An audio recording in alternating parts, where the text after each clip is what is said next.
Hi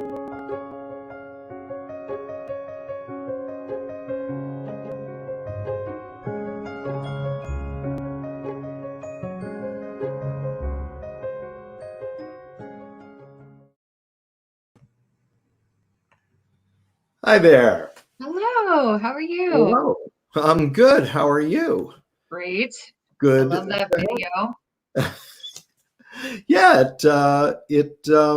I think it came together pretty well. Yeah, Uh, it's a nice introduction to beta readers. so I know there's some stuff that I covered a little bit in the video, but I wanted to ask you, uh, how important is it to have a good book description? Because we didn't really talk about that in the beta reader video. Yeah, that's a really good question. It helps a lot because it helps you attract the right readers. If they know what to expect and then the book that you send them meets those expectations, they will have better feedback, more positive feedback than if it doesn't match up to what they were thinking they were signing up to read for free for fun. Right. Yeah. We've seen And that quite a bit, even recently in the last couple of campaigns, with really good books that didn't get a ton of requests, possibly because the description wasn't really fantastic, but the book itself was great. And then we had another one recently that what was the deal with that one? It was the description was really strong, and then the novel wasn't as strong. right, and people weren't quite prepared for what they were encountering in that book. So we got a lot of feedback in the questionnaire on that mismatch rather than It's not that it wasn't as strong. It's that it didn't match up with right. what the description was. So you've got to have a really good description, Yeah, but it has to accurately reflect what the book is about. yeah, You exactly. can't I make think it sound like some incredible thriller and then it turns out to be a romance. right. Might be And a great romance, but your readers are going to be disappointed. yeah, I wonder if it might even be more helpful sometimes if you haven't written a book description yet, or you're kind of uh, just hesitant to do it or scared of it, maybe bullet points and comparable titles might be more helpful than a description that's not really accurate for your book. Right. But the point is, you want to give the readers a real good representation of the kind of ride they're going to be in for. Yeah, yeah. Right. Do you read books before when people? No. No, I don't. Sometimes I'll read the first couple of pages, and I always talk with the authors first, so I know what they're about and what the author's going for, but I don't read the book itself Right. at that point. That's a whole different service. Yeah. How about you? I mean, when you get them, do you glance through them, or what's your? No, I run the beta program, Yeah. and because I just wouldn't have the time Yeah. to do the work that needs to be done. Right. And I know for myself, I well, let me ask you actually, Yeah. as an editor, how does the beta program fit into the work that you want to do for a client? Um, that's an interesting question. It kind of depends on the project because sometimes people are looking for, um, they've been through a lot of editing and critique groups and lots of different drafts with a book, and they feel like it's ready to go, either to send out to agents or to self-publish. And they want that final, they're hoping for people to catch any last mistakes. That can be really useful. It can also grab you some early reviews if you are self-publishing and it's going to come out pretty shortly after you send it to those betas. You could kind of like ask them if they would go and post an Amazon review if they really like it. Right. What I would caution against is trying to get out of doing professional copy editing by getting that kind of feedback. Sometimes people do that, it works about as well as you would imagine. Like sometimes great, sometimes not well at all. And Well, but a beta reader is not copy editing. A beta no, reader is telling you what they like and don't like about the book. They're not, I liked this character, I didn't like that character. They're not catching research mistakes. They're not catching mistakes like the mistake that you caught in my novel that would have ended my life, literary and literal, before it even happened. Um, the infamous yeah, analogy. yeah, that was. I actually just caught one of those in a manuscript with some people that we're doing some developmental editing for, and they had a character whose name is Don't say it. well, the character's name, the way they wrote it, the way it Yeah. was pronounced Yeah. in their head, because they know a person with that name in real life, Right. was completely different than the way they wrote it. And my question was, is that really the person's name? And they were like, oh my God, we can't spell it that way. Yeah, maybe not. I don't even Yeah. know what that was. You'll have to tell me later, but Yeah, it was very funny. those catches are priceless. Yeah. Like that's when you feel like it's a job well done. Yeah. You know what though? Some beta readers are really, really sharp. And they do, I mean, they want to catch every single thing. They really want to copy edit that manuscript, which is why I don't let them annotate them, because I've let them do that before, and it's just a massive amount of material to go through, and it's not necessarily reliable. So you have to make a lot of judgment calls, and I was finding myself kind of editing the beta reader's comments for the author and then just decided that wasn't worth it. The real value of betas is that they are not professionals. They're just people who want to read and enjoy a book. So sometimes you can get lucky. Like I got really lucky with you. I asked you to beta read a book and you did, and it was wonderful and super helpful. And we already knew that we enjoyed working together. So that turned out really well, but it's not a reliable way to get useful fixes for a manuscript. Right. Most people, I think, will use them earlier in the editing process where they're trying to get feedback on story or character development, pacing, like just to kind of find out, like, is this any good? Do I need to, or do I want to spend more time working on this book, or spend, more money having it edited, working with an editor? It can help you get your bearings if you really don't know with that book. Right. I have other questions for you, but while we're chatting, I just want to remind people who are watching that they can post comments or ask any questions in the chat window, and we will answer them or discuss topics here on beta readers or any other questions about editing. I also wanted to ask you, because I know personally for me, in terms of betas or people commenting on my book, and I address this a little bit in the video, my personal feeling is if I don't know you, I don't want to know anything about what you think about my work. I want to know if I know who you are and I respect your opinion and know that you know about this kind of work, then I want your opinion. Mm-hmm. Or I want the opinion of 50 people. Right. Because a sampling of 2 or 3 people doesn't do me any good. It's not Mm-hmm. 2 or 3 people I don't know doesn't do me any good. It's not broad enough. I'm going to be too much at the whim of individual taste. It's hard to know how to interpret those if it's just Right. a few. Yeah. So what is your feeling of what so I feel like I want one person who I really respect and a whole crowd of people. Yeah. What is your feeling on what the numbers should be that somebody's looking for when they're going for those kinds of opinions, and who should they be looking to get them from?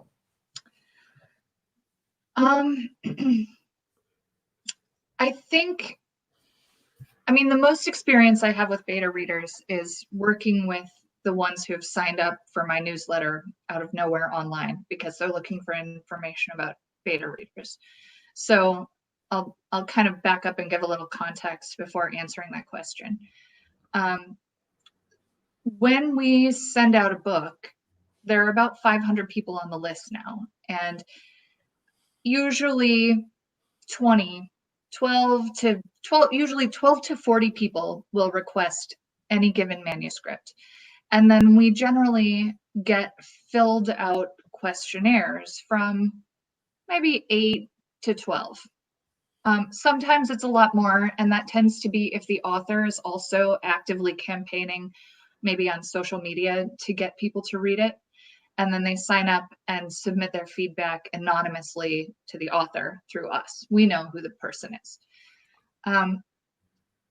Even with only, say, 4, and I think we've had maybe one that just had maybe 4 completely filled out questionnaires. That can be helpful, but I would not want to just hand over those questionnaires to the author and be, like, good luck, go on your way, make what you will of these. Right. It's not always helpful. Some of the responses you can take with a grain of salt. Some of them I consider not giving to the author at all. Right.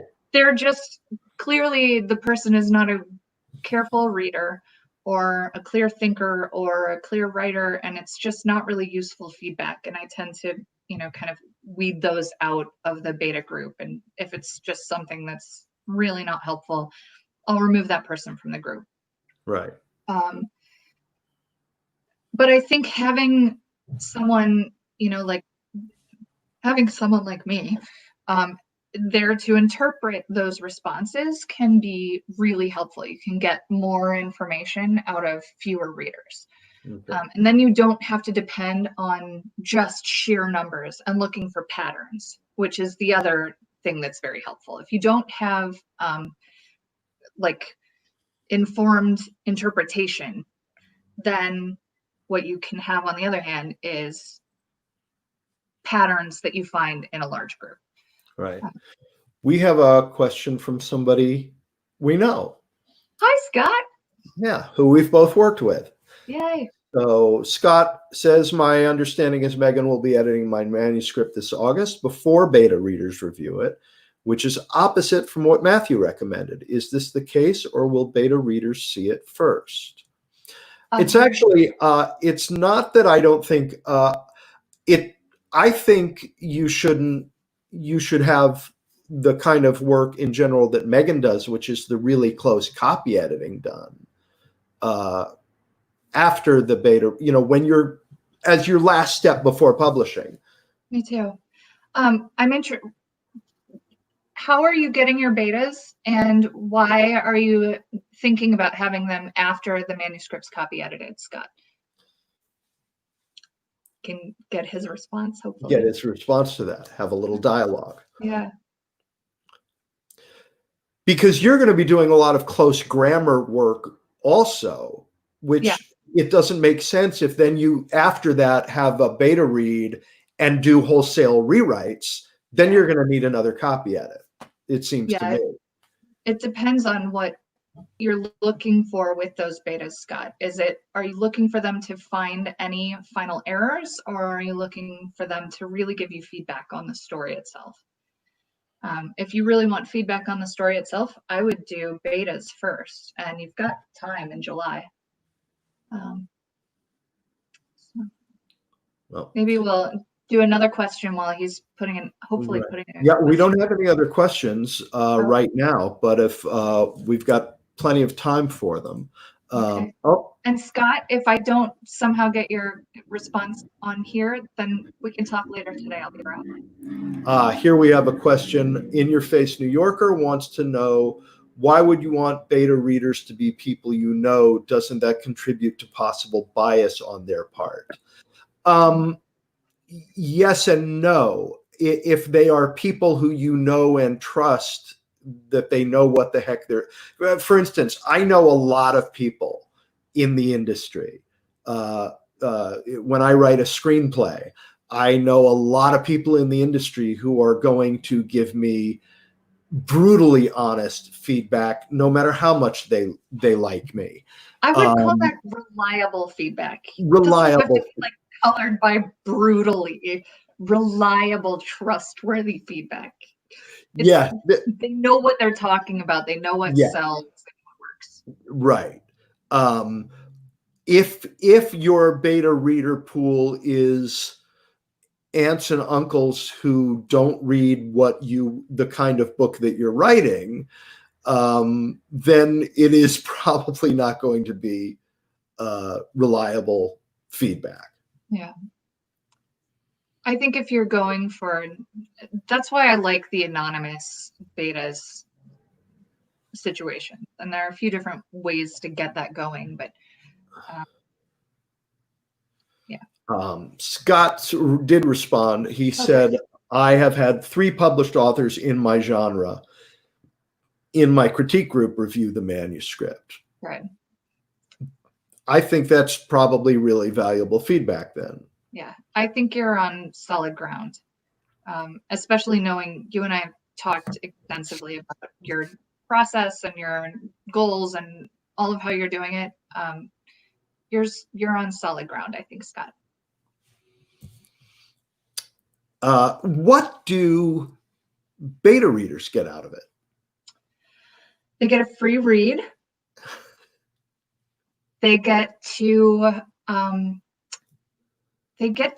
have their voice heard, which I think a lot of people just really love. I mean, clearly, you look at Amazon reviews and Goodreads reviews, people just love to give reviews. They don't get paid for those. It just feels good to kind of unburden yourself of your opinions. Honestly, I don't know. I've been blown away by the volume of subscribers to this newsletter that's like through a weird little button halfway, down a text heavy page on my website. I've never advertised for them or anything.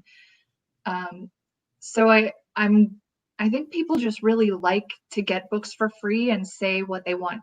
Now, what we would like to do is thank people for doing this, because it's sometimes you get really great reads and sometimes it's a struggle, and there are certain people who just keep showing up and giving really good, thoughtful feedback. Bonus points for being kind and also very honest. But not brutal. But not brutal. Yeah, I'm not looking for brutality anywhere in this situation. Okay. But we kind of came up with a thank you process, or thank you. What is the word I'm looking for? Present. It's a PR word. Yeah. Yeah. So we were trying to figure out how to thank betas and the ones who keep showing up and giving great responses, and decided that we're going to give them free books that our clients have offered that have been published and have gotten good reviews, so that they can just enjoy something while they're waiting for the next beta read to come along. So and this is no obligation. They can review it if they want to. They don't have to. Yeah, just a present. So the first one we're going to do is Matthew's book, In the Country of the Blind, which is right back there. So especially since we've had lots of suspense thrillers in the last year, that one's going to be right up those readers' alleys. So that one will be coming soon. And if you're not on our beta list, you should sign up today, and you'll get that this week. If you Scott, don't like it, please don't leave a review. Scott is mentioning that another perk is that he's been mentioned as a beta, as in author's acknowledgments, which is always nice. Yeah. To have books on your shelf with your name in it. But Scott is also asking, he said that the feedback was helpful, but his understanding was that you would edit first and then we'd consider betas. I think if you want critique on the story, do your betas first. Yeah, he's And saying, should we do betas before you edit? Time is running short. we can, and we can also push your project back by a week or two if we want to. So no problem. Yeah, We can push it back as far as you want to. You've been on the calendar forever. Thank you for your patience. Why don't we talk after this video? You and Scott, you meant, Yeah. not us. Yeah. No. All right. If there are no other questions, we have time for a couple more questions if anybody pops one in there. If not, then we will wrap this up. Okay. Please subscribe to this channel. You'll get more videos and chats between me and Meghan, and then also chats with other people involved in the arts and storytelling. Tomorrow at 5 o'clock Pacific, 8 o'clock New York time, I am having a conversation with Bo Baker, Sound Dude, who will be talking about what actors need to know about sound in movies when they go to work. But he's also got a lot of interesting stories that he'll be telling. He worked on Blade Runner. He worked on Lady Hawk. He worked on Twister. He worked on House, Angel. He's been on Grey's Anatomy for 12 years as the sound mixer. So he's a wealth of knowledge and interesting stories. And then next week, I'll be chatting with Seth Barish of the Barrow Group in New York, who will be talking about a book on acting that he wrote. So subscribe to this channel, subscribe to Meghan's newsletter at my2centsediting.com. All of the information will be in the description for this video. Subscribe to my newsletter at matthewarkinstudio.com. And if you tuned in late, this entire conversation will be available on YouTube to listen to at any time. And thank you very much for joining us. And we look forward to seeing you the next time. Thanks you so much for showing up. Matthew, thanks so much for putting together that awesome video. Oh, it's my pleasure. This is a blast. That's really fun. See you soon. All right. Bye. Bye-bye.